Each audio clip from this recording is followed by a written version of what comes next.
સુરત જિલ્લાના તડકેશ્વર ગામમાં જે 21 કરોડની પાણીની ટાંકી પડી ગઈ છે એને લઈને વાત કરવા માટે અમારી સાથે ઉપસ્થિત છે માંડવી વિધાનસભાના પૂર્વ ધારાસભ્ય આનંદભાઈ ચૌધરીજી। આનંદભાઈ, આ જે ટાંકી આપણી પાછળ દેખાઈ રહી છે, શું કહેશો?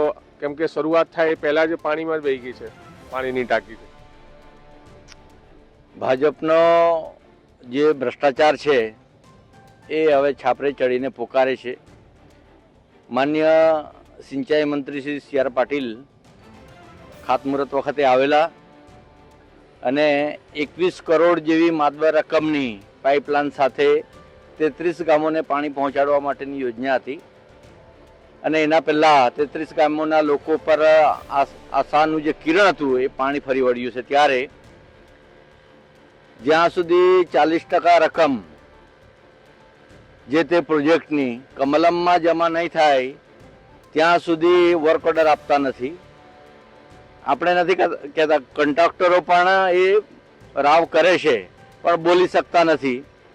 આ જે સાચી પરિસ્થિતિ છે એના લીધે આ 21 કરોડ રૂપિયા જેવી માતબર રકમ જે લોકોના પૈસા હતા એ વેડફાય છે અને એવા હજારો પ્રોજેક્ટ જેટલા પ્રોજેક્ટો અત્યાર સુધી થયા છે એમાં બધે જલ સે નલ યોજના હોય, તાપી શુદ્ધિકરણની યોજના હોય કે ગંગાજલ સફાઈની હોય, જે પાણીના નામે જે પાણીનો પૈસાનો વેડફાટ થાય છે એ બેસુમાર છે અને કેવી રીતે દરેક જિલ્લા દીઠ કે તાલુકા દીઠ અને રાજ્યના જે કમલમ બંધાયા છે એ કોન્ટ્રાક્ટરોના પૈસાથી બંધાયા છે અને પ્રજાના પૈસાથી બંધાયા છે।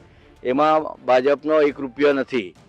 એટલે મારો સીધો એવો આક્ષેપ છે કે જ્યાં સુધી 40%ની રકમ કમલમમાં જમા નહીં થાય અને ગાંધીનગર સુધી નહીં પહોંચે ત્યાં સુધી વર્ક ઓર્ડર આપતા નથી। તો આ પાણીની 21 કરોડની ટાંકી હતી એમાં પણ કયા કમલમમાં અને ગાંધીનગર કોના સુધી પહોંચ્યા એ હવે તપાસનો વિષય છે।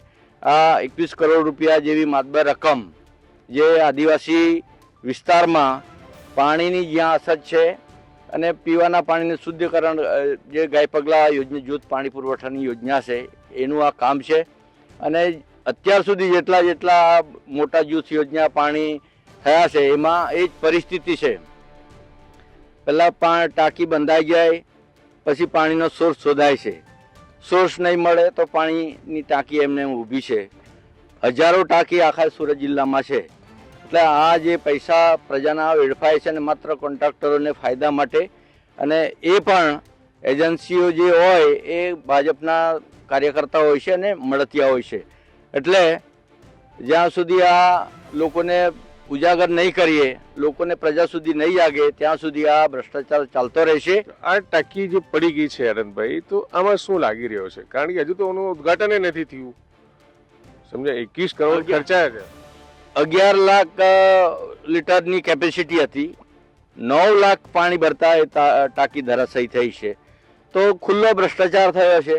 આપ જોઈ શકો છો કે સળિયા ચારાની વપરાયા છે।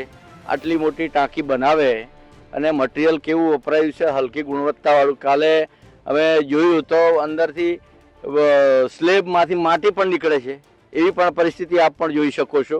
તો તદ્દન હલકી ગુણવત્તાવાળું આ કામ થયું છે અને એના લીધે અધિકારીઓનો ભોગ લેવાય, નાના જે કર્મચારી છે એ જય ચૌધરી હોય કે રશ્મિકાંત હોય એ ઉપરથી દબાણ કરીને મોટા નેતાઓ એને કામ કરવા મજબૂર કરતા હોય છે અને નાનાનો ભોગ લેવાય છે, એ સત્ય વાત છે। અને જે મજૂરો જે કામ કરતા હતા એ પણ ઘવાયા છે, તો એને પણ સહાય મળે અને કોન્ટ્રાક્ટર હોય તો એ પણ એ લોકોને કાળજી કરે એવી સરકારને પણ વિનંતી છે। તો આવા ભ્રષ્ટાચાર સામે કઈ પ્રકારની કાર્યવાહી થવી જોઈએ?